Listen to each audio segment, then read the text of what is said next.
YouTube, how's it going? The Goat House is back with some cornerback rankings for the 2020 NFL season. We're going to take a look at the top 33 I did for the outside cornerbacks, and at the very end, we'll do the top 10 slot players for the NFL 2020 season here. Again, it's for this year, so rookies can be included in any of these position rankings. Basically, predictions. Some people have a hard time understanding that, but they are basically predictions here. And we've covered every position group minus, here we got the corners, and then the safeties next. Then we'll start ranking units, and then offenses, defenses, and then continue on, and we'll have our predictions in season. Training camps are about to start, so I'm really excited here. We're going to have some NFL this year, so it's great news. 60K, that's our subscriber goal by week one of the NFL. Please help us get there. We'd really appreciate it. We have two channels. I keep saying it, but more content to that second channel in the future for sure. Just getting things sorted out there so we can have two channels kind of linked together here. Then we got our Twitter. That's a must follow. We got polls. You guys voting for all kinds of different things throughout the offseason and the NFL season. And we got constant NFL action, breaking news. And then we have a podcast as well. Link in the description and comments, anything you may need on any single video there. Start with the outside corners. At the end, we'll go top 10 slot corners, like I said. So Ben ranking 32, but I've always added an extra one there. Kevin King comes in at 33. I think Kevin King's pretty underrated. Do have him down at 33. Keep in mind there's at least two starting corners in every single team. So this is just a percentage of the starters. So I think everybody that made this list is a very solid corner. Kevin King, the Packers' number 2 corner. I thought he had a pretty good year. You know, he's targeted a lot more than Jaire Alexander, who we'll talk about in a little bit, of course. And I thought he did a pretty good job there on the opposite side. Carlton Davis, a young corner for Tampa Bay. Good long corner. Liked him out of Auburn a couple years ago. And I thought I don't know about breakout, but yeah, you could see he's starting to improve every year. And I think this defense coming together, the front seven looking really good. He's going to continue to get better. Bashaud Breeland for the Chiefs, a tough one to rank at 31 because regular season Breeland probably doesn't even make this list, but then playoffs in Super Bowl, Breeland looked like a top 10 corner in the NFL. I know that's only a small percentage of the season, so tough one to rank. Tough, I guess, task. They play a lot of man coverage. Cornerback, I think, is probably the hardest position, in my opinion, the hardest position to play after quarterback. And then you factor in, if they're playing a lot of man or zone. If you're playing man press, that much, it's tough. That is one of the harder things to do. So he does have a tough task. Lights out in the playoffs, especially the Super Bowl. You see the physicality he brings. So maybe it looks like he's kind of getting better. Maybe that's a sign, Jamel Dean was very impressive last year. He does come with some injury concern. If there wasn't the injury concern out of Auburn, he could have been a late first round pick, really. Physical and lightning fast as well. Good combination. They really got him going the second half of the year. They got a good trio. We're going to talk about Sean Murphy-Bunting with the slot corners because even though he played a bit of outside, they have these three young studs here, and they'll play Murphy-Bunting in the slot a little more with these guys outside. Dean was very impressive, a young, impressive corner there, so he's going to continue to climb. Janoris Jenkins at 29, maybe a few years ago, maybe a little more than a few years ago, was considered maybe one of the top corners in football. He's definitely declined since then. But then maybe a revival of his career here goes to the Saints. They claim him off waivers, and he actually looked pretty good. He actually looked like their better corner down the stretch of the season, making plays there and pretty tight in coverage. So, it was actually pretty impressive. I just don't know what to expect. You do know he's definitely not the same. He's definitely declining a little bit. Another tough one to rank is Steven Nelson because he couldn't even really get playing time. He was losing playing time on the Chiefs with their struggles at corner, so that kind of says a lot in a bad way. Then he goes to the Pittsburgh Steelers, and he has a lights-out year. Based off last year, I'd probably rank him way better than 28. But it's one of those guys where I want to see more. You can't fully trust yet. Yes, they have a good front seven to make his job easier. And that's kind of what makes ranking corners tough too. Or, some guys looking better because they're front seven. How good are they? I'm mainly basing it off of what I think they'll do this year, but traits included.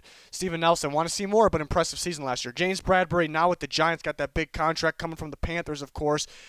Interesting one because the first maybe 6 games of last year literally looked like a top 10 corner in the NFL, but then it kind of went back to normal after that. So, tough to know what to expect. Got a big contract, got to live up to the hype, going to be the kind of the number one corner for the Giants there. So, no pressure, I guess, but we've seen the glimpses, we've seen the flashes, So another one we kind of want to see more from.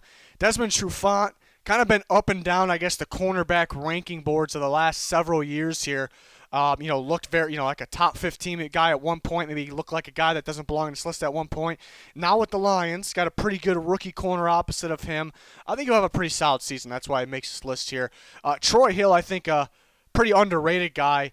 We see why, they traded Marcus Peters. They got some pieces back. They believed in Troy Hill. I guess the cheaper option. He's not as good as Marcus Peters, but the cheaper option that's pretty good in a young corner on the rise. Pretty good length for his size as well. So we're going to start to see more and more of Troy Hill, a guy we want to see more from. But I thought he was pretty impressive when he kind of took the job there. And he'll play opposite of Jalen. I think it would be a pretty good secondary here for the Rams this year, so that should help him out. Next group of guys, A.J. Bouye, now with the Broncos. Struggled the last maybe couple years. Was considered a top 10 corner a few years ago, but it didn't last too long. It was like a couple years maybe. But I think he can play better this year. Based on last year, he probably wasn't 24, but I think he plays a little better under Vic Fangio with a really good defense. There with the Broncos, really good front seven, so that definitely helps. J.C. Jackson, him and Jason McCourty, that is, kind of splitting, time at the outside corner, but J.C. Jackson kind of took over, a good playmaker, a guy that I thought should have been drafted on day 2 a couple years ago, and the Patriots steal him, undrafted, which was wild. So this guy's going to continue to climb here, definitely continue to climb, a good playmaking corner. They're always looking for the ball. Shaq Griffin at 22. I like Shaq Griffin. We're starting to see how good the corners are, because it's tough to rank these guys. These are some really good corners. And again, these are all the good corners. How many corners start? If you include slot corners, way more than this. Shaq Griffin, a feisty corner. Tight in coverage when the ball's in the air. He's going to fight that receiver, and he come up and hit you as well. And then Trey Waynes at 21. Now with the Bengals. Trey Waynes started, when the Vikings drafted him. I think he was the first corner drafted in that class. He was kind of looking like a bust, actually, the first maybe year or two. But he really turned it around. I think that kind of goes unnoticed. He really turned it around, and he was a bright spot with the cornerback group of the Vikings last year, which he really had to kind of carry the load there. And I think one of the better tackling corners in football, which the Bengals desperately needed there. So he comes in at 21. It's going to be interesting to see him away from Mike Zimmer's defense, though, and, Harrison Smith playing behind him. But I think Trey Waynes was just starting to get going, just starting to get better. So it's a guy that can continue to climb these rankings as well. I got a rookie at number 20. It's always tough for rookies to, get going right away. It takes some time sometimes. It definitely takes some time. Stephon Gilmore really didn't get going until it took going to the Patriots and some years after being drafted. As you see, was it 6 years, 5 years? So it does take some time, but Jeff Okudah definitely one of the safer and better prospects we've seen in some time, opposite of Desmond Trufant. So they're building a pretty good secondary over there in Detroit. Got him at 20. Marshawn Lattimore at 19. A guy that I think's been, a little overrated, a bit overrated for some time. I think just people have those expectations, like I did too. Number 1 corner from a few years ago, known as a pretty good corner class out of Ohio State. But I'm still kind of waiting for that, and he still has that upside, I suppose. But I think now's the time, and I think enough is enough. He's really got to reach that where we expected him to. I think I ranked him around here last year, and then the first 3-4 games hit, and he was lights out. It's almost the same thing every single year. It's deja vu. Lights out. I'm like, okay, here it is. Now this guy's the guy I expected. And then it just goes back to normal. He doesn't even look like the number 19 corner the rest of the year, the second half of the year. Janoris Jenkins was really outplaying him when he got there off waivers. I know Marshawn Lattimore's covering number 1, but still.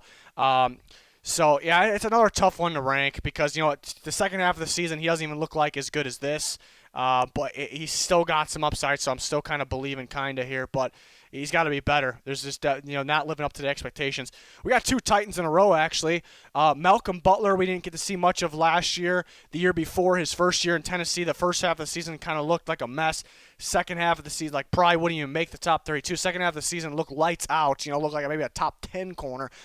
So which Malcolm Butler are we going to get there? I still think a very solid corner. I probably would have called him the Titans' best corner, before this. But I think going forward, going for this year, I think Adoree Jackson kind of takes that there from and it's gonna be interesting to see who they play in the slot. But I think these two guys play on the outside, and there's a potential Adoree Jackson can play in the slot with Logan Ryan there, but I think it's too important. I think these two guys play on the outside. But both these guys had injuries pop up, so that's really the only thing I'm worried about here. If these two guys go down again at some point, Butler missed more time than Jackson. That's a big problem for the Titans, so that's something to look out for. Number 16, we got Joe Haden. Joe Haden played better than expected last year. I do think the front seven helps him out quite a bit, but it's a guy you almost expect to be kind of declining at this point, but it's kind of a question. Is he? I expect him to play, and we start to see how good the corners are. There's some really good ones here. So 16 is a pretty good number there. Denzel Ward, I thought was better rookie year than last year. And I don't think he played like a top 15 corner last year, but a young, good corner that I expect to take the step up. So I got him at 15 here. So I'm kind of banking on him improving, but it's for these young corners, it's tough this early to be a top 15. So I think a lot of praise even there for Denzel Ward. Kyle Fuller at 14. Another one of those guys that first couple years, he did have some injuries, but first couple years, people want to kind of label him a bust. And again, the first round corner, sometimes they struggle a lot early on, and you can't label them anything quite yet. And he impressively really turned it around. He's really good at jumping routes, attacking the ball. It's good having that really good front seven. It's good having Eddie Jackson. I think you can beat him deep, though. I will say I think sometimes he catches some breaks because of his front seven so good. He does get beat deep. So maybe that's where we're splitting hairs up here when we're getting to the really good corners. Top 14, that could be splitting them up. Chris Harris at 13. Definitely don't want to use the word decline because he's still very good, but maybe not the same as he was a few years ago. Remember, he was a safety early on in his career, and he was solid, but you definitely can see as a corner, played a bit of slot corner, but it's impressive how he's evenly as good slot and outside. I believe he'll play outside for the Chargers. We're going to see, but I believe he'll play outside, opposite of Casey Hayward and possibly Desmond King on the inside. So that's a pretty good secondary, so that should help Chris Harris there stay as a top 15 corner, I should say. Next group of guys, Patrick Peterson at 12. Would like to see Patrick Peterson play a full season. Obviously still a very good corner. You see when he does play, which he's kind of maybe a little rusty when he does play, but he's really not the same as he was when he was arguably the best corner in football. He's definitely not the same, but he's still very good, as you can see. We should see him play a full season this year. So I got him at number 12. I think 10, 11, 12 kind of in the same boat here. All veterans that maybe aren't quite as good as they were. Casey Hayward, maybe not quite as good as he was a couple years ago, but playing in that secondary, obviously, I think highly of him. And one of my more proud, I guess, draft hits, I had a first round grade on Casey Hayward, and the Packers stole him in that draft. So a very good career there, and he's going to continue on here with that good secondary. Richard Sherman, a guy that I think was a lot more talented, way more talented a few years ago, but it doesn't really show because he had a really good year last year. I do think the front seven helps him a bit. I think speed is definitely a concern going against Sherman, but still makes a top 10. Really good, smart, physical corner with a good front seven to help him out. Maybe not quite as good of a year as last year, but not too far off. Xavier Howard at number 9. I was kind of banking on him becoming that big name, like we see some of these young guys becoming, because he has it. He has that crazy playmaking ability, the ability to kind of read the receiver and the quarterback. We didn't really get to see a whole bunch of them last year. So I got him in the top 10 still. I think he has potential to be better than this, but at the same time, it is a little risky putting him in the top 10 because I'm kind of going off traits and potential here because, maybe 2 years ago, I think he played like a top 10 corner. That's kind of 1 year, though. But, expecting to see him really start to kind of make a name for himself, a bigger name, even though he got that big contract a couple years ago. It's a really good playmaking corner, so I got him in the top 10 for now. Next, we got the Packers corner, Jaire Alexander. Still a very young corner. I think he's about 23. Good playmaking ability. Feisty corner. Can come up and hit you as well. I've liked this guy since the very first time I seen him play at Louisville, so I knew this guy was going to be a first-round pick. And I'm very excited for the future with him. He's definitely considered a top 8 corner. I think it's maybe not – I think it's a little too early to kind of put him ahead of any of these other guys, cornerback. I think prime, I think he's still really not even close to, which is the very impressive thing. So I think he's on his way to maybe being at the top cornerback in football there. Darius Slay at 7. The question with him is he's kind of played through some minor injuries. He's kind of come off the field. He's kind of sat out of games. That's really the only thing holding him back here, and maybe the reason why maybe he's not as good as he was a couple years ago, but I think the talent's definitely still the same. It just got to stay on the field. But now he's with the Eagles. The Eagles got a number 7 corner. Look at that. Never thought we would see that. So that's big time for them.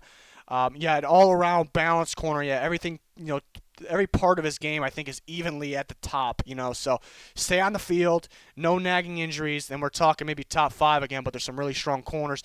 Byron Jones at 6.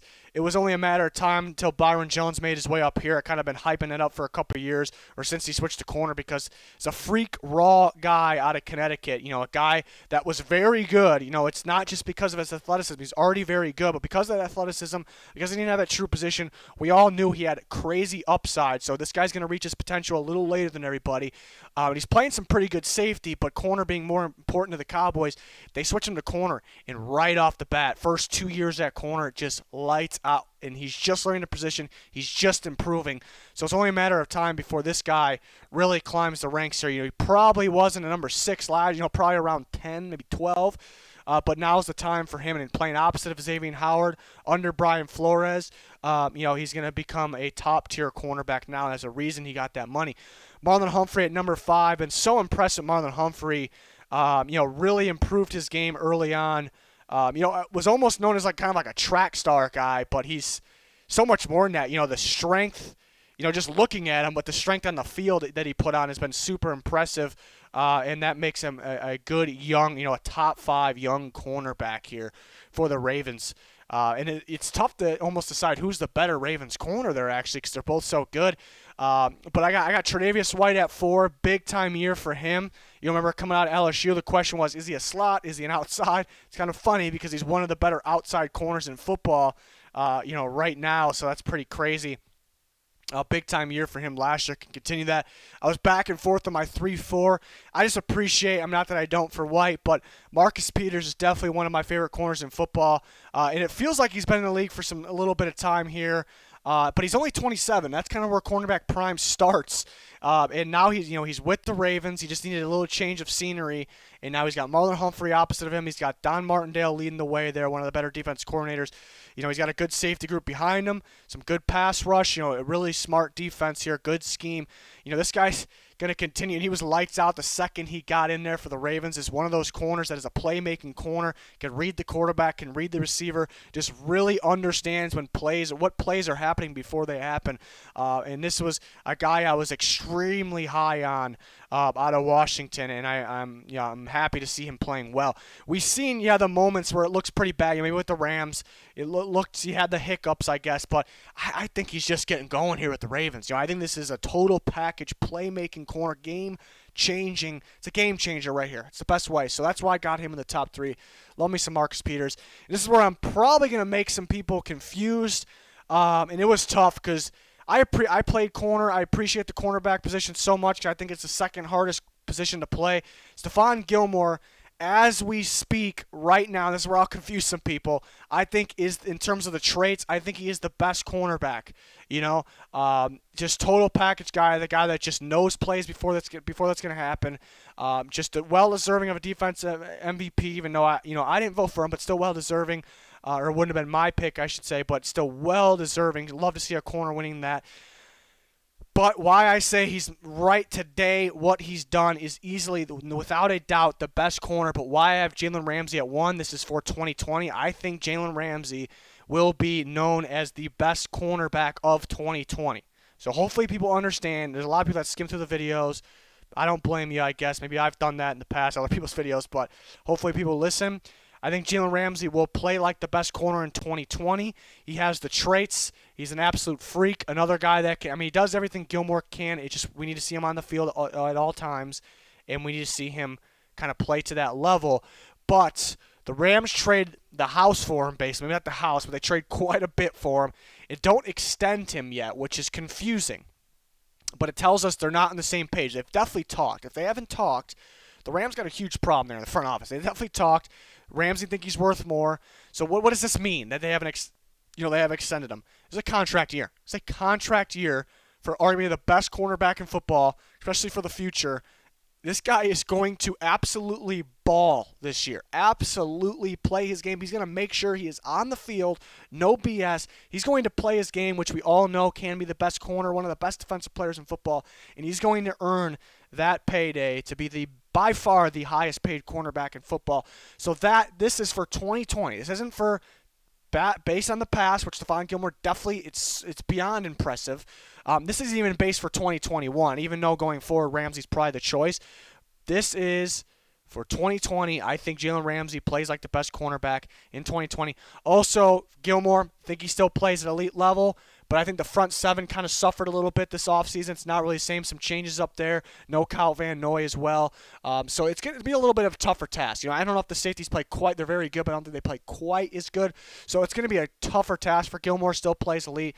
Hopefully people listen to this, because that is why I have Ramsey number one for 2020 contract year.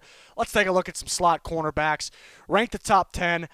Desmond King, we've seen play some safety. We see him play some outside corner. We see him play some slot cornerback. Another draft hit of mine. I thought he should have went early second that year, so the Chargers definitely stole him. So they bring in Chris Harris Jr. They play him outside Casey Hayward, of course. Derwin James is going to be back, so that's fantastic. A strong safety. Free safety, there's a couple options there. You go Jenkins, you go Adderley, you can go Desmond King. Even if Desmond King maybe starts at safety, I think we see him majority of the time in the slot for the Chargers. And who's going to get the slot reps the most? Probably Desmond King. And playing with those guys back in the position where he is best, I think he is the best slot, will be the best slot player in football.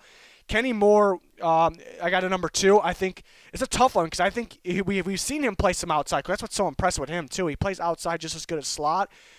So maybe a question mark with the Colts cornerback position. We've seen Moore hurt. Last year a bit too, but, back healthy. I think the cornerback question, you got Rock Ya-Sin, you expect him to step up, play outside, and you got Xavier Rhodes, who struggled last year, but you think he can play outside as well. So that leaves Kenny Moore in the slot. They did sign TJ Carey, who is a true slot corner in my opinion, so I think if Rhodes continues to struggle, or maybe if Rock Ya-Sin, doesn't kind of take that next step yet, Kenny Moore plays outside, TJ Carey plays in the slot. So there is a chance they could start like that. So if this can completely be wrong, he can be an outside corner right away. It's going to be very interesting to see, but I think Kenny Moore is a very good corner. Kwan Williams, one of the better slot corners in football last year, was a bright spot for the 49ers. That they can continue that, or he can continue that with that good defense. Jonathan Jones, I thought, was one of the better slot corners, kind of came out of nowhere. One of their slot corners in football last year with that great secondary, so he'll continue to play like that. Mackenzie Alexander goes to the Bengals, goes from the Vikings to the Bengals. When he was on the field, because he did have minor injuries that kind of held him off the field. When he was on the field, he really looked like you could argue he's the top slot cornerback in football. Physical, he's not going to get, he's not going to get a ton of interception or anything, but physical, feisty corner there. So if he's on the field, he could be better in this, but he has some minor injuries pop up, and he's with his teammate Trey Waynes, Vikings to Bengals, both of them. Weird, too, because Zimmer came from the Bengals to the Vikings. Obviously, it's just a coincidence. There's no, linking there. But Alexander could be better than number 5 if he's on the field.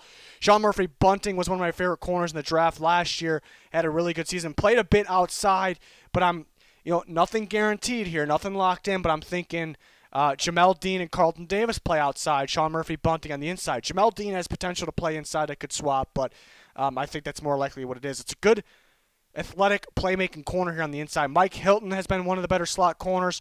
The top 10 corners too. So him inside Steven Nelson, Joe Hayden with that defense, banking on another pretty good year.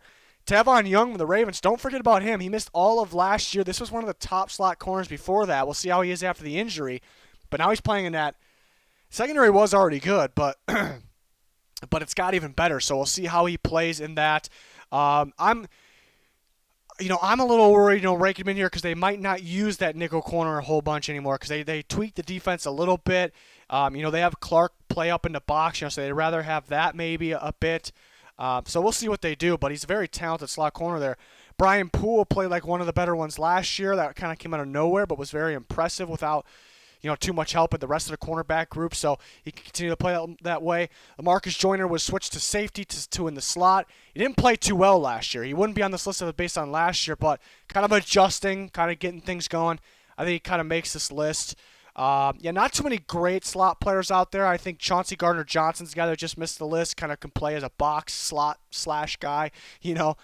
So a young guy that can kind of to look out for to kind of make his way into this. I think whatever the Titans do, I talked about Dory Jackson could possibly play in the slot. I'm banking on him playing outside. And it could be Joseph or Christian Fulton playing inside. Those guys right away can step up. The Vikings are another interesting team. I didn't mention a Viking this whole list because that's my team too. I really don't know what they're going to do. It's crazy because Mike Hughes could play outside, could play in a slot. Jeff Gladney, who they drafted in the first round, could play outside, could play in a slot. So both those guys can make this list. It's a 50-50 chance of where they're going to play. And the other outside corner could be both of them. Could be one of them. Could be Holton Hill, Cameron Dancer.